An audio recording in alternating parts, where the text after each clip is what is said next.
Hey guys, Nadia Gaming here today, and I've got another Empire review on Victoria 2, and this time it's Chile.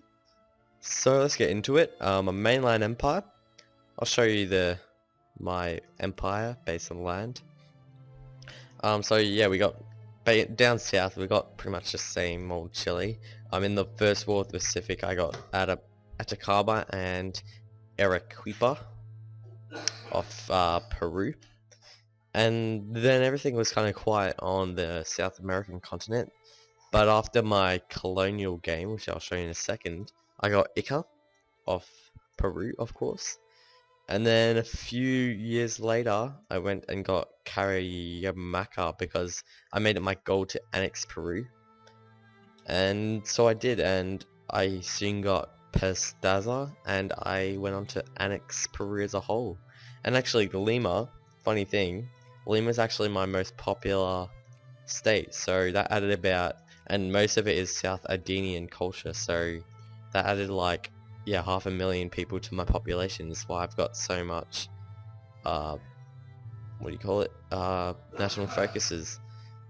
And, you see, Amazonias, I think I got this in 1930 or 1929, but like as soon as the game was ending, I was like, oh, my empire doesn't look that big, even though it was. I decided to get this just to make it look bigger, and I was planning to get this so I could block off, like, charter up South America and make it like have domain over the South American continent, but I had a truce until about, I think it was like November the 12th, so there's nothing I could do. I mean, I could get that mod, that I could just edit the files and make it end in the year 9999, but yeah, I just want to play until 1936. This is a vanilla empire, no mods. It is Heart of Darkness, but yeah, no mods, no nothing, just classic game. Anyway, so over to my colonial land empire. I started off with getting Sokoto. I annexed Sokoto. That's probably the best thing you could do if you ever want to make a colonial empire, is annex Sokoto, because they have access to so much land. They're pretty much like, you can get out to Holsaland, you can get Dahomey, you can get all these places. And I started as Chile, and I just annexed them.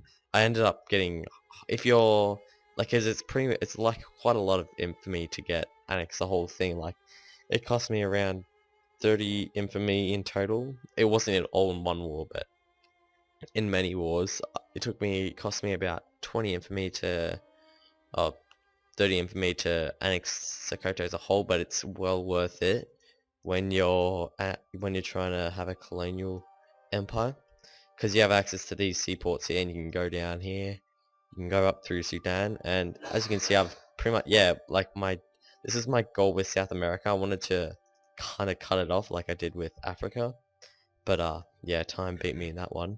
But anyway, so yeah, annex Sokoto to start off with. I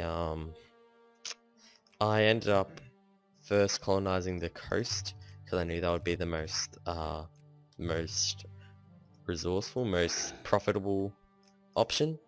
And then I started like kind of cutting it off. I got Congo, Central Africa, and Wadi, and I was planning to get Chad, but France beat me, and I was losing some colonies to Spain down here, so I was like, oh, won't risk it. And plus, they pretty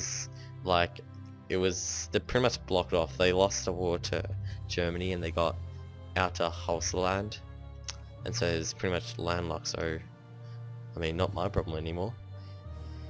But anyway, I went on to conquer Darfur and Equator, and then because there's a bug or glitch where no one wants to colonize this, I just picked them up, because I don't know, it happens in every game. No one wants to colonize these provinces, as well as this province. No one colonized it. I have no idea why. They just didn't colonize it. But yeah, in this province as well, which I colonized, and I was planning to annex Ethiopia, but they civilized relatively early. Actually, it was like 1900s or something they civilized. I don't know how they did it, and USA spared them, so I couldn't do anything. yeah, and I got Sudan off Egypt, and Egypt was completely annexed, and like my OCD is raging right now because I wish they got Mutra off the Ottomans, but no, it's okay. But yeah, Scandinavia, their only colonies was pretty much Egypt and um, Togo, pretty much. So yeah, that's my African empire.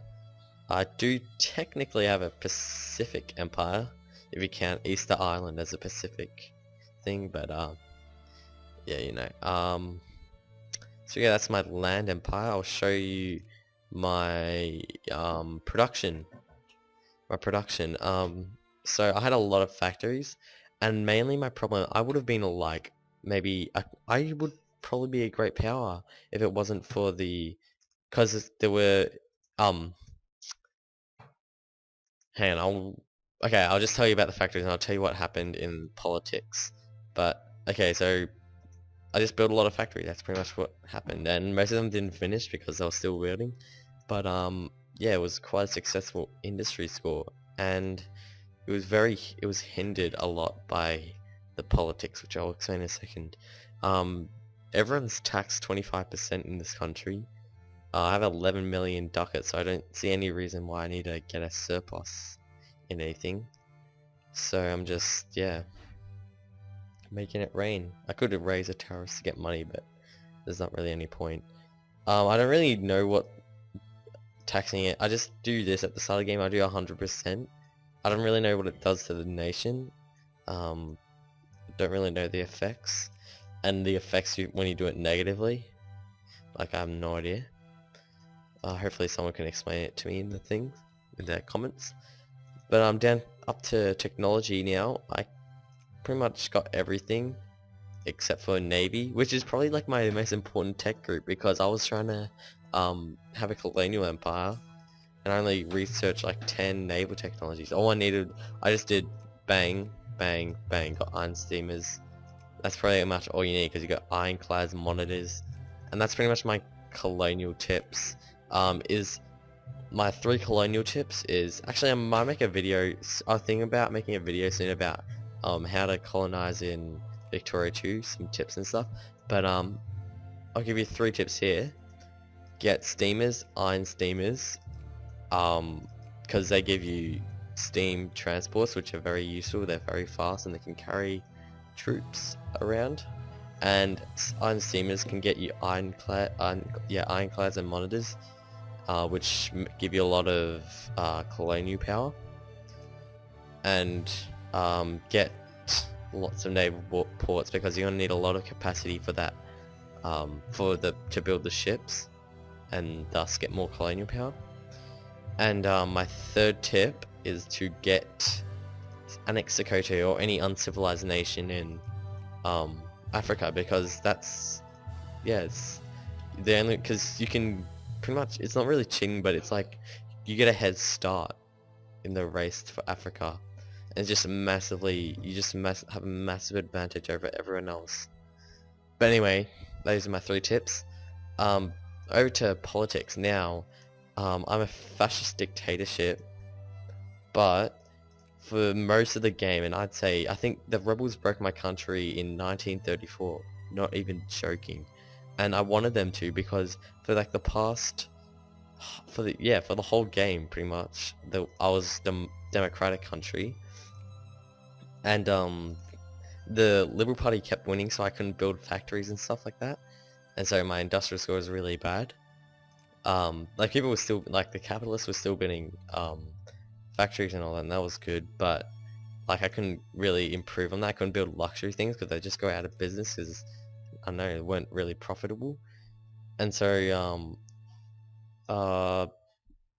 like they kept on, because they had 5, oh, it doesn't show here, but they had 5 liberal parties, so every election they always won. And I think one time the Socialist Party won, and then ever since that it was just like the Liberal Party always won, because they had like 50% of the vote every time, because they had 5 different parties. And I think that was just really OP, because like, yeah, faction could just dominate the entire political spectrum of a nation. It's just, I don't know, it's just really OP. But I'm not complaining because the actually the there was a revolution or rebels who broke my country, and that's why I'm fascist now. And I don't know why there's 30%, 36% conservative in the upper house. Oh, I think that's because, oh, I did allow slavery. No one's actually slave though. I know, I just did it because I was bored. I didn't know what would happen. But yeah, and I think that's why this, I know, whenever you enact reforms in a dictatorship, another party like gets gained. Yeah, it's weird as. Population, yeah, I have 9 million people. How much do I have? 38 million in total. So yeah, 9 million people, which is pretty good. Don't know how much. Most of it's probably my colonies actually. Yeah, most of it's, I think. Oh yeah, East Hausaland has like 1.18 million. That's a lot. But in my, I'd say I have, hang on, two. That's 1 million. Yeah, about 2 million, something like that. 2 million in my mainland, so that's pretty good for Chile. I don't know what the other nations are. Brazil, yeah, they've got about 3 million. They're bigger than me, so yeah. Trade, nothing to look at here. It's pretty boring. Diplomacy. Oh, yeah, diplomacy. Okay, so Germany was first. Great Britain. I don't think. Yeah, they had a revolution. They became communist, but they changed back, and they called Great Britain. And I don't think, like, they became a democracy. I don't think they're called Great Britain at the start. Correct me if I'm wrong, but they're called United Kingdom at the start. And so I don't know why they changed to Great Britain. Maybe it's because they're democracy. The United Kingdom, it wouldn't be a kingdom if it was it wouldn't be a kingdom if it was under democracy. So I think it's, yeah, I'm pretty sure the name has changed for Great Britain. But I don't know, it's a weird thing I just noticed during the game, progression of the game. USA was third, France was fourth, Scandinavia, which formed in like 4 years into the game, it was weird as I was tripping. But yeah, and most of the nation, I think 1, 2, 3, 4.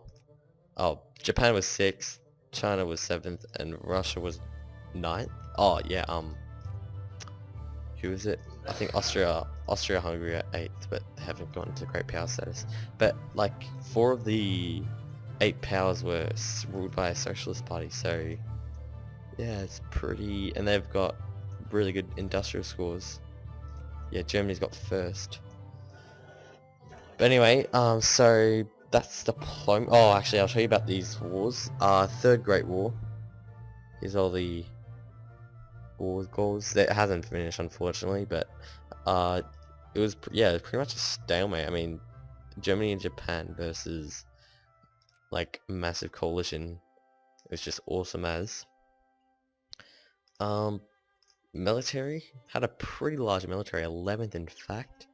And I was just building boats to maintain my colonial empire, and as you can see I've got 1,000 points, and it's cool as, and yeah, build tanks, build planes, and pretty much all that. Germany got pretty good. Let's go around the world now, showing you stuff. USA looked good, but then they took Chihuahua, and then now they just look crap. They look like a massive blob. But anyway, that's USA. British North America, Colombia. Yeah, I was thinking about taking Colombia or something, but nah.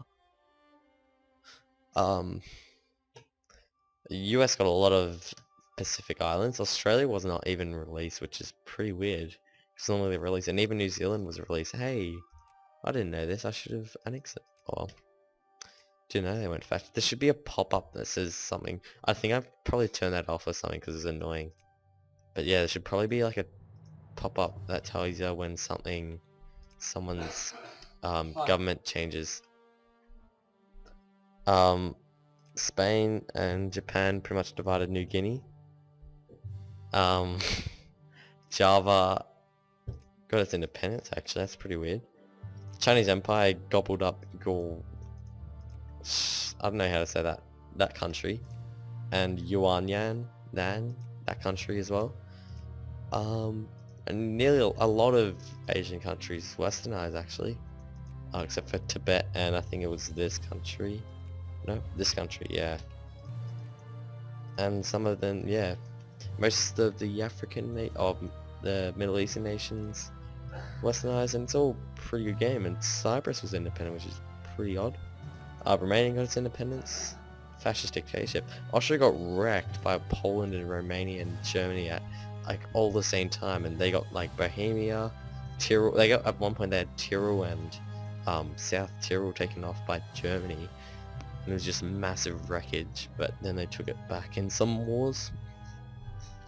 That's pretty much all. Scandinavia took Finland, which is pretty cool in a Great War. I don't know what else to show you. Hang on, let's resign so I can show you the score. So, yeah, so here's the scores of each nation. I wasn't that far behind. I could have, give it a few years, I could have actually catched up to possibly Austria-Hungary. But anyway, this is, yes, my population, 135 provinces, pretty good.